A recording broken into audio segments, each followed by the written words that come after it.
a deep dive into Death Note's themes and moral questions. What if you had the power to kill anyone, just by writing their name? This is the terrifying premise of Death Note. The story follows Light Yagami, a brilliant student who finds a notebook from a death god. With it, he decides to cleanse the world of evil, creating his version of a perfect society.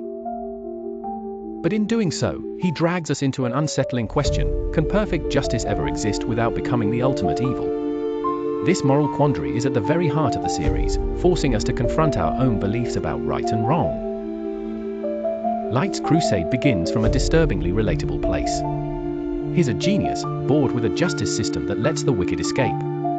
As Kira, he delivers swift, final punishment to criminals globally. At first, his goal feels almost noble: to build a world where good people can live without fear.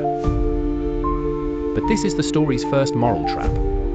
Light's version of justice is absolute, with no trial, no context, and no chance for appeal. As the body count climbs, the mission twists. It's no longer about punishing criminals, it's about eliminating anyone who stands in his way. The Death Note hammers home an age-old lesson: absolute power corrupts absolutely. Light's transformation from a disillusioned student into a cold, manipulative killer is a chilling study in moral decay.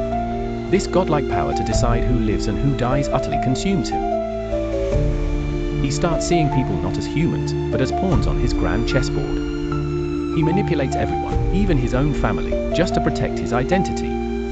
His journey proves that such power doesn't just change what you do, it changes who you are, turning him into the monster he set out to destroy.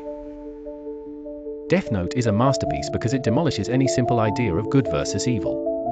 The story is a tense, psychological chess match between Light Yagami and the master detective, L. Though Light is our protagonist, his actions are undeniably villainous. On the other side is L, the force for good, but his methods are often morally grey. He seems driven more by the intellectual thrill of the chase than a pure sense of justice. This forces you to question who to root for: the killer building a utopia, or the detective bending every rule to stop him. This constant moral tightrope is what makes Death Note so unforgettable. It doesn't hand you a hero, it gives you a terrifying dilemma to wrestle with. So I have to ask, when you first watched, were you on Team Light or Team L? Let me know in the comments and tell me why you chose that side. In the end, Death Note is a timeless psychological drama that holds a mirror up to our own ideas of right and wrong. It forces us to ask who has the right to judge others and what the true price of a perfect world really is. Through Light Yagami's tragic fall, we see a terrifying transformation. The hunger for justice, when mixed with absolute power, doesn't create a god, but a monster.